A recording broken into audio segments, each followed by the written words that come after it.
சின்ன வயசுல கூட நிறைய பேருக்கு எக் இல்லாமலே போயிடுது. அதே மாதிரி மென்னுக்கும் பார்த்தீங்கன்னா சின்ன வயசுல ஸ்பெர்ம்ஸ் இல்லாமல் கூட போயிடுது. இதை வந்து நாங்கள் ப்ரீமெச்சூர் ஒவேரியன் இன்சஃபிஷியன்சின்னு சொல்கிறோம். இது வந்து முக்கால்வாசி காரணம் நம்ம டோனர்ஸோட எக்கு யூஸ் பண்ணி ப்ரெக்னென்ட் ஆகக்கூடிய தகுதி இருக்குது. ஸோ அவங்களும் அம்மா ஆக சான்சஸ் இருக்குது. ஸோ அதனால் அதை ஒரு பெரிய விஷயமா நம்ம கன்சிடர் பண்ணாமல் டோனர் வந்து யாருக்காக அந்த எக்கு டொனேட் பண்ணுறாங்கன்னு டோனருக்கு தெரியக்கூடாது. அதே மாதிரி ரெசிபியன்ட்டும் யார்கிட்டேருந்து நம்ம எக்கு எடுக்கிறோங்கிறது தெரியக்கூடாது. அதாவது டாக்டர் விகடன் நேயர்களுக்கு வணக்கம். நான் டாக்டர் மாலராஜ், மகப்பேறு மருத்துவர் மற்றும் endoscopic surgeon and fertility specialist. So இப்போ பார்த்தீங்கன்னா நம்ம இப்போது டெஸ்ட் டியூப் பேபிலாம் பண்ணும்போது சில பேருக்கு என்ன ஆகும்னா, நம்ம டெஸ்ட் டியூப் பேபியில் எக்கு நல்லா இருக்கணும், அதே மாதிரி ஸ்பெர்ம் நல்லா இருக்கணும், இந்த ரெண்டும் நல்லா இருந்தால் தான் நம்ம டெஸ்ட் டியூப் பேபியில் சக்ஸஸ் வருது. பட் இப்போ உள்ள காலபட்சத்தில் நம்ம பார்க்குறது என்னென்னா, சின்ன வயசுல கூட நிறைய பேருக்கு எக் இல்லாமலே போயிடுது. அதே மாதிரி மென்னுக்கும் பார்த்தீங்கன்னா சின்ன வயசுல ஸ்பெர்ம்ஸ் இல்லாமல் கூட போயிடுது. இப்போது இந்த சின்ன வயசுல எதுக்கு இப்படி எக் இல்லாமல் போகுதுன்னு கேட்டிங்கன்னா, இதை வந்து நாங்கள் ப்ரீமெச்சூர் ஒவேரியன் இன்சஃபிஷியன்சின்னு சொல்கிறோம். இது வந்து முக்கால்வாசி காரணம் ஜெனட்டிக் ரீசனால தான் இருக்குது. அதை தவிர்த்து பார்த்தீங்கன்னா சம்டைம்ஸ் ஏதாவது கேன்சர் சின்ன வயசில் வந்திருந்து அதுக்காக ட்ரீட்மெண்ட் எடுத்திருந்தா கூட அந்த கேன்சர் ட்ரீட்மெண்ட்டில் உள்ள கீமோதெரப்பி, ரேடியோதெரப்பி அதனால கூட அவங்களுக்கு எக்கெல்லாம் காலியாக சான்சஸ் நிறையா இருக்குது. பட் நாங்கள் பார்க்குற ஆல்மோஸ்ட் 90% ஆஃப் த பேஷண்ட்ஸ்க்கு வந்து இந்த ப்ரீமெச்சூர் ஒவேரியன் இன்சஃபிஷியன்சி, அதாவது எக்கு இல்லாததுக்கோட காரணம் வந்து ஜெனட்டிக்காக தான் இருக்குது. என்கிட்டே பார்த்தீங்கன்னா நிறைய பேர் இன்ஃபேக்ட் கல்யாணம் ஆகி 2-3 இயர்ஸ் அது மாதிரி தான் இருக்கும். அவங்க வந்து என்னடா இன்னும் 2-3 இயர்ஸ் நம்மளுக்கு பீரியட்ஸும் வரல, plus at the same time நம்மளுக்கு ப்ரெக்னென்ட்டும் ஆகலைங்கிறதுக்காக தான் டெஸ்ட்டுக்கே வந்திருப்பாங்க. பட் அவங்கள நான் செக் பண்ணி பார்க்கும்போது பார்த்தீங்கன்னா அவங்களுக்கு மோஸ்ட் அண்ட் இம்பார்ட்டன்ட் திங் நாங்கள் பார்க்குறது என்னென்னா, அவங்களுக்கு ஃபஸ்ட்டு எக் இருக்கான்னு தான். அதாவது ஒய்ஃபுக்கு எக் இருக்கணும், ஹஸ்பண்டுக்கு ஸ்பெர்ம் இருக்கணும். ஸோ அந்த எக்கு இருக்குதா இல்லையான்னு பார்க்குறக்காக ஏஎம்ஹெச்னு ஒரு சிம்பிள் பிளட் டெஸ்ட்டு அது பண்ணாலே நம்ம கண்டுபிடிச்சிடலாம் அவங்களுக்கு அவங்களோட ஃபர்டிலிட்டி ஸ்டேட்டஸ் என்னவா இருக்கும்னு. ஸோ ஃபஸ்ட்டு அந்த ஏஎம்ஹெச்ங்கிற பிளட் டெஸ்ட்டை பண்ணி பார்த்தா அவங்களுக்கு பார்த்தீங்கன்னா நார்மலாக ஒரு 2 to 4 இருந்தால் அந்த ஏஎம்ஹெச் நல்லா இருக்குன்னு அர்த்தம். அது மாதிரி அவங்களுக்கு நிறைய எக்கு இருக்கும். ஸோ இவங்களால ஈஸியாக ப்ரெக்னென்ட் ஆகக்கூடிய தகுதி இருக்குன்னு நம்ம சொல்லலாம். பட் சில பேருக்கு என்ன ஆகும்னா ஏஎம்ஹெச் பார்த்தீங்கன்னா 0.02, 0.2, 0.3 அது மாதிரிலாம் இருக்கும். ஸோ இதை தான் அவங்கள நாங்கள் ப்ரீமெச்சூர் ஒவேரியன் இன்சஃபிஷியன்சின்னு சொல்கிறது. அதாவது அவங்களுக்கு சுத்தமாகவே அவங்க ஓவரீஸில் எக்கு இருக்காது.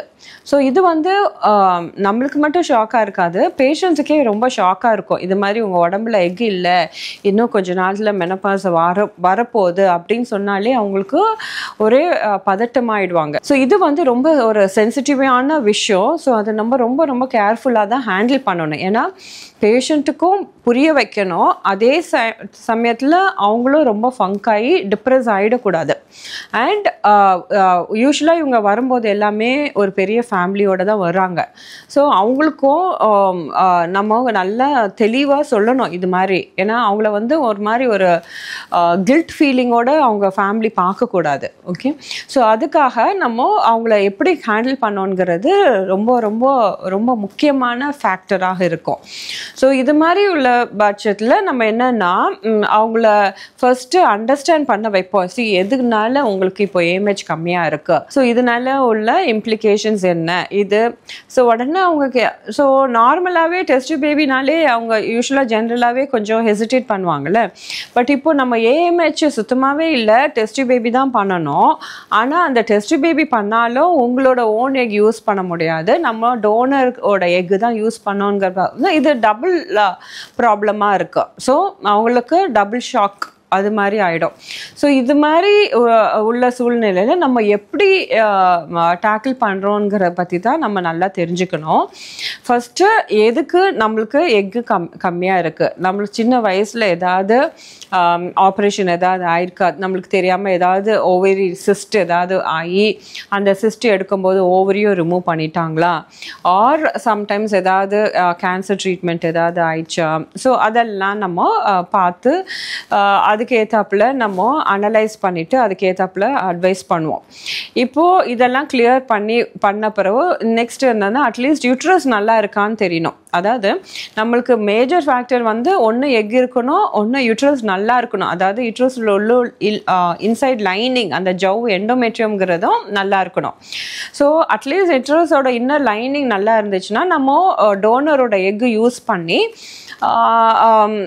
ஹஸ்பண்ட் ஸ்பெர்ம் வச்சு நம்ம ஐவிஎஃப் பண்ணி அந்த யூட்ரஸ்குள்ளே ட்ரான்ஸ்ஃபர் பண்ணலாம். நெக்ஸ்ட் ஸ்டெப் வந்து யூட்ரஸ் நல்லா இருக்கான்னு தான் அண்டர்ஸ்டாண்ட் பண்ணுவோம். ஸோ அது நல்லா இருக்கான்னா ஸோ நெக்ஸ்ட் வந்து நம்ம அவங்கள புரிய வைக்கணும். அதாவது நம்ம எப்படி இப்போது பிளட் டொனேஷன் எல்லாம் பண்ணுறோம், பிளட் ரிசீவ் பண்ணுறோம், நம்மளுக்கு பிளட் இல்லைன்னா அதே மாதிரி தான் இன்னுங்கிறத அவங்களுக்கு கொஞ்சம் அண்டர்ஸ்டாண்ட் பண்ண வைக்கணும். ஸோ அண்டர்ஸ்டாண்ட் பண்ணால் இப்போ பார்த்தீங்கன்னா நிறைய பேர் எல்லாருமே நல்ல ஃபார்வர்ட் திங்கிங்காக தான் இருக்காங்க. பேசிக்காக என்னென்னா நம்ம ஒரு அடாப்ஷன் அது மாதிரி போகிறதுக்கு இது ஒரு நல்ல ஒரு ஆப்ஷனாக தான் கன்சிடர் பண்ணலாம். Adoption is a very good thing. But suppose நம்மளுக்கு நெக்ஸ்ட் ஸ்டெப் இது பண்ணலன்னா நம்ம அடாப்ஷன் தான் போகணும். பட் இன் பிட்வீன் ஒரு கேப் வந்து நம்மளுக்கு டோனரோட எக்கை யூஸ் பண்ணி நம்மளா ஒரு ப்ரெக்னென்சி கேரி பண்ணலாம். அதாவது அந்த லேடிக்கு ப்ரெக்னென்ட் ஆகக்கூடிய ஒரு ஆப்பர்ச்சுனிட்டி இருக்குது. தன்னோட ஓன் எக் இல்லைனாலும் நம்ம டோனர்ஸோட எக்கை யூஸ் பண்ணி ப்ரெக்னென்ட் ஆகக்கூடிய தகுதி இருக்குது. ஸோ அவங்களும் அம்மா ஆக சான்சஸ் இருக்குது. ஸோ அதனால் அதை ஒரு பெரிய விஷயமா நம்ம கன்சிடர் பண்ணாமல் ஜஸ்ட் ஒரு நார்மல் ப்ராசஸாக கன்சிடர் பண்ணி அந்த மாதிரி ஒரு அவுட்லுக் நம்ம கொண்டு வந்துட்டோன்னா ப்ராப்ளம்ஸ் வந்து ரொம்ப சிம்பிளிஃபைட் ஆகிடுது. நிறைய பேர் அது மாதிரி பெனிஃபிட் ஆகிட்டு போயிருக்காங்க. குழந்தைங்களும் நல்ல ஹெல்த்தியாக இருக்கு. ஸோ இவங்களுக்கு நெக்ஸ்ட்டு வர கேள்வி என்னன்னு கேட்டிங்கன்னா, இந்த டோனர் எக்கு சப்போஸ் நான் போனேன்னா எனக்கு வந்து குழந்தைக்கோட ஜெனட்டிக் என்னோட ஜீன்ஸ் வருமா, அதுதான் கேள்வியாக இருக்கும். ஸோ நம்ம தெரிஞ்சுக்க வேண்டிய விஷயம், டோனரோட எக்கு யூஸ் பண்ணால் அது ஜீன் வந்து டோனரோட ஜீனாக தான் இருக்கும். நம்மளோட டிஎன்ஏ அந்த டோனர் எக்கில் வராது. ஆனால் உங்களுக்கு ஒரு பேபியை கேரி பண்ணுறக்கூடிய ஒரு ஆப்ஷன் இருக்குது. ஆனால் இந்த டோனர் எக்கு வந்து நம்ம நல்ல டோனர்ட்டுன்னு தான் யூஸ்வலாக எடுப்போம். ஸோ அதனால உங்களுக்கு நல்ல டோனரையும் ஸ்க்ரீன் பண்ணிட்டு எடுக்கும்போது அவங்களோட ஜீன்ஸும் நல்லா மேட்ச் பண்ணுற மாதிரி தான் நம்ம வரும். ஸோ அதனால அதை பற்றி பயப்பட வேண்டிய அவசியம் கிடையாது. நெக்ஸ்ட் ஸ்டெப் என்னென்னா, எப்படி நம்ம டோனரை ஐடென்டிஃபை பண்ணணும்.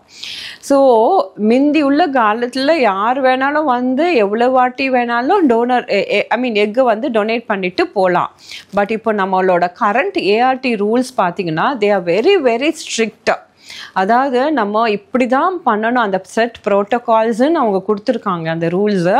அந்த ரூல்ஸ் பிரகாரம் தான் பண்ணணும். ஸோ அந்த ரூல்ஸில் என்னன்னு சொல்கிறாங்கன்னா, நம்ம ஒரு டோனர் எக்கு எடுக்கும்போது அந்த டோனரோட வயசு வந்து 23லேருந்து 35 வயசுக்குள்ளே தான் இருக்கணும். அதாவது நம்ம வந்து அன்மேரிட் கேர்ள்ஸ்லேருந்து எடுக்கக்கூடாது. Plus at the same time ரொம்ப வயசானவங்கள்ட்டேருந்தும் எக்கு எடுக்க முடியாது. ஸோ இதுக்காக தான், ஏன்னா நிறைய மிஸ்யூஸ் அண்ட் நிறைய மால் ப்ராக்டிசஸ்லாம் நடந்தனால தான் இப்போ கவர்மெண்ட் வந்து இவ்வளோ ஸ்ட்ரிக்ட் ரூல் போட்டிருக்காங்க.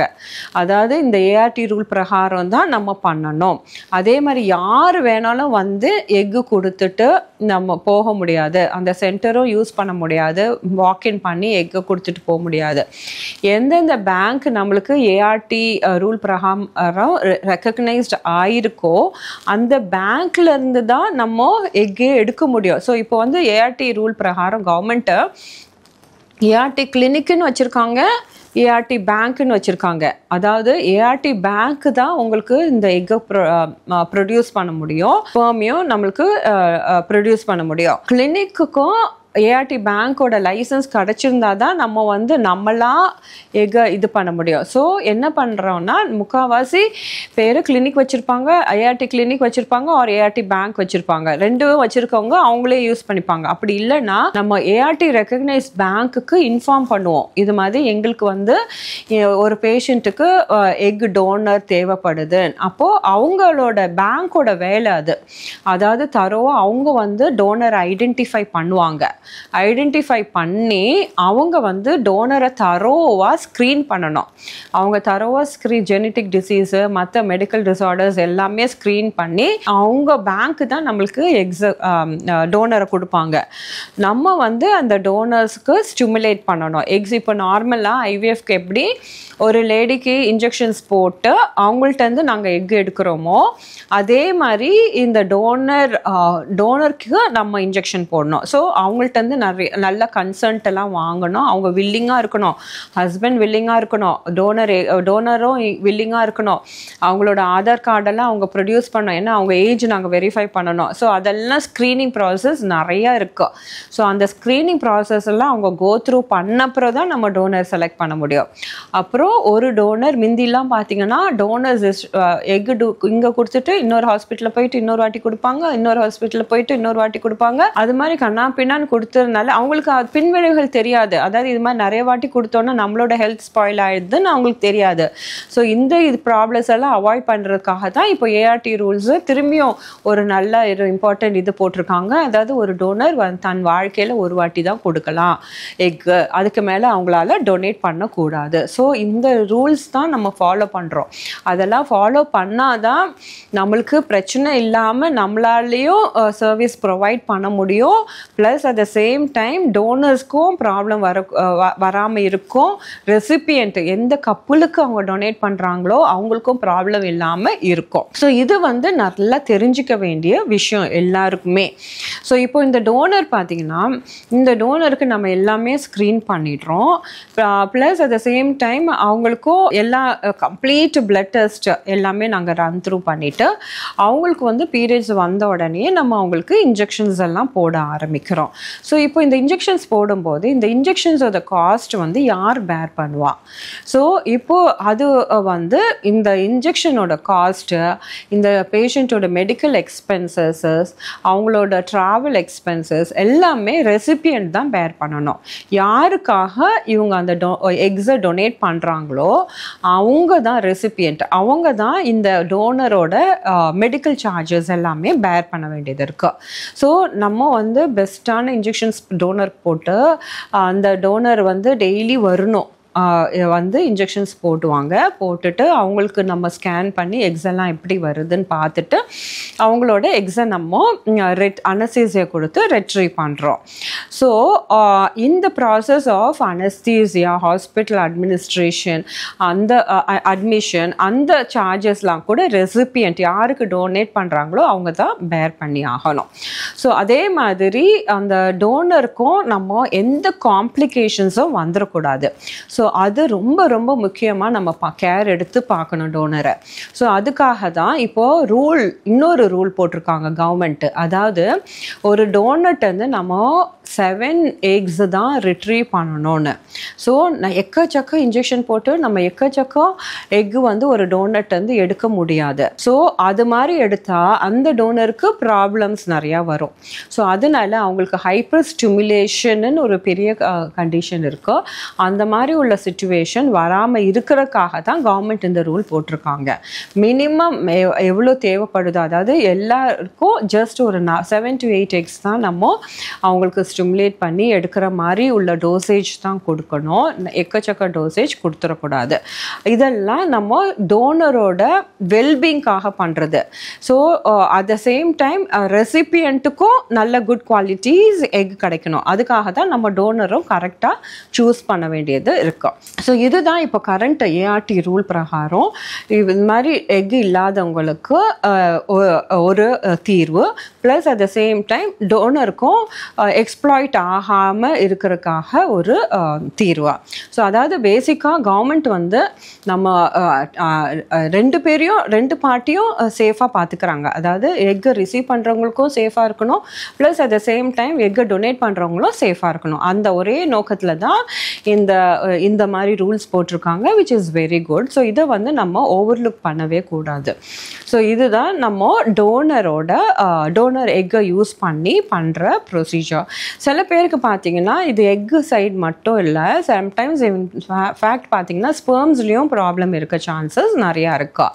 ஸோ ஸ்பெர்ம்ஸ் சில பேர் பார்த்தீங்கன்னா வயசும் இதே மாதிரி லேடிஸ்க்கு எப்படி சின்ன வயசில் எக் இல்லாமல் இருக்குதோ அதே மாதிரி மென்னுக்கும் சம்டைம்ஸ் சின்ன வயசுலேயே ஸ்பெர்ம் இல்லாமலேயும் இருக்கும். ஸோ அவங்களுக்கும் பார்த்தீங்கன்னா டீட்டெயில் ஹிஸ்ட்ரி நம்ம எவாலுவேட் பண்ணி பார்த்தோன்னா அவங்களுக்கு சம்டைம்ஸ் சின்ன வயசில் ஏதாவது மம்ஸோ அது மாதிரி ஏதாவது இன்ஃபெக்ஷன்ஸ், வைரல் இன்ஃபெக்ஷன்ஸ் வந்திருக்கும். ஸோ இது மாதிரி வரனால அவங்களுக்கு ஆர்கைட்டிஸ்ன்னு டெஸ்டிஸில் இன்ஃபெக்ஷன் ஆயிருந்துச்சுன்னா இந்த ஸ்பெர்ம்ஸ் எல்லாம் டேமேஜ் ஆகிருக்கலாம். ஆர் சம்டைம்ஸ் அவங்களுக்கு சின்ன வயசில் ஏதாவது ஆப்ரேஷன் ஆகிருக்கலாம் டெஸ்டிஸில், ஆர் சம்டைம்ஸ் ஏதாவது ட்ராமா ஆக்சிடென்ட் ஆகிருக்கலாம். ஸோ அது மாதிரி இருக்கும்போதெல்லாம் அவங்களுக்கு ஸ்பெர்ம்ஸும் டேமேஜ் ஆக சான்சஸ் நிறையா இருக்குது. ஸோ இந்த மாதிரி உள்ள சூழ்நிலையில் நம்ம ஸ்பெர்மையும் டெஸ்ட் பண்ணி பார்க்கும்போது ஸ்பெர்ம்ஸே இல்லை, ஸ்பெர்மோட ஓட்ட சக்தி இல்லை. ஸோ அது மாதிரிலாம் இருந்துச்சுன்னா அகெயின் இந்த மாதிரி உள்ள சுச்சுவேஷனும் ஸ்பெர்ம்ஸும் டோனருக்கு போக வேண்டியதாக இருக்கும். ஸோ அதுவும் அகெயின் நம்ம யார் வேணாலும் மிந்தி மாதிரிலாம் படத்தில் வர மாதிரிலாம் யார் வேணாலும் வாக் பண்ணி ஒரு சென்டரில் போயிட்டு ஸ்பெர்ம்லாம் கொடுத்துட்டுலாம் இருக்க முடியாது. ஸோ அதுக்கும் ஒரு ஏஆர்டி பேங்க் இருக்குது, ரெக்கக்னைஸ் பேங்க் இருக்குது. அந்த டோனர்ஸ் வந்து அங்கே பேங்க்கில் போய் தான் ஸ்பெர்ம்ஸ் கொடுக்க முடியும். சென்டர் வேணும்னா அந்த பேங்க்கில் தான் ரிக்வெஸ்ட் பண்ணி அவங்க எல்லாம் ஸ்க்ரீனிங் ப்ராசஸ்லாம் முடித்து அவங்க தான் செலக்ட் பண்ணி நம்மளுக்கு ஸ்பெர்ம்ஸ் கொடுப்பாங்க. ஸோ இது மாதிரி பண்ணுறது வந்து ரொம்ப சேஃபாக, நம்ம பேஷண்ட்ஸ்க்கும் சேஃபாக, plus at the same time நம்ம பேஷண்ட்ஸ்க்காக ஹெல்ப் பண்ண வராங்க அந்த டோனர்ஸ், அவங்களுக்கும் ரொம்ப சேஃப். இப்போ வந்து இன்னொரு முக்கியமான விஷயம் என்னன்னா, ஸோ இப்போ நம்ம டோனர் வந்து எக்கு டொனேட் பண்ணும்போது அந்த டோனர் வந்து யாருக்காக அந்த எக்கு டொனேட் பண்ணுறாங்கன்னு டோனருக்கு தெரியக்கூடாது. அதாவது அனானிமஸாக இருக்கணும். அதே மாதிரி ரெசிபியன்ட்டும் யார்கிட்டேருந்து நம்ம எக்கு எடுக்கிறோங்கிறது தெரியக்கூடாது. அதாவது அனானிமஸ். அதனால தான் there is an agreement between the donor and the recipient. So ரெசிபியண்ட்டுக்கு எந்த டோனர்கிட்டேருந்து வருதுன்னு தெரியாது, அதே மாதிரி டோனருக்கு எந்த ரெசிபியண்ட்டுக்கு தான் டொனேட் பண்ணுறதுன்னு தெரியாது. ஸோ இது வந்து between the centre, ART centre and ART பேங்கோட அக்ரிமெண்ட்டில் தான் தெரியும். ஸோ அதனால் நம்ம வந்து அதை கான்ஃபிடென்ஷியலாக தான் வச்சுருப்போம். ஏன்னா பிற்காலத்தில் இவங்களுக்கு பிரச்சனை வரக்கூடாது. அதாவது நான் இங்கே தான் டொனேட் பண்ணியிருக்கேன் எக்கு, அதே மாதிரி இங்கே தான் ஸ்பெர்ம் டொனேட் பண்ணியிருக்கேன், அந்த பிரச்சனைகள் வராமல் இருக்கிறதுக்காக தான் இந்த ரூல்ஸ் அனானிமஸாக வச்சுருக்காங்க, which is very good. So அதே மாதிரி இந்த அனானிமிட்டி நம்ம மெயின்டைன் பண்ணிக்கணும். இன்னொன்று என்னென்னா, இதை வந்து நம்ம டோனர்ஸை எக்ஸ்ப்ளாய்ட் பண்ணக்கூடாது, அதாவது கமர்ஷியலைசேஷன் பண்ணக்கூடாது. அதாவது டோனருக்கு இவ்வளோ காசு கொடுத்தா நம்ம வந்து டொனேட் பண்ணுவாங்க அப்படிலாம் இல்லாமல் அதுக்குன்னு சர்டன் செட் இது இருக்குது. அதாவது அவங்களோட எக்ஸ்பென்சஸ்க்கு மற்ற ட்ரீட்மெண்ட் சார்ஜஸ்ஸு அதுன்னு சொல்லிட்டு ஒரு நாமினல் சார்ஜஸ் இருக்குது, அவ்வளோதான் கொடுப்பாங்க. ஏன்னா அவங்களையும் ரொம்ப போட்டு எக்ஸ்ப்ளாய்ட்டும் பண்ணக்கூடாது. ஸோ அதுக்காக that is between the bank and the donor. எங்கள் சென்டருக்கும் அதுக்கும் சம்மந்தம் கிடையாது. ஸோ பேங்க், ஏஆர்டி பேங்க் தான் will take care of all that thing.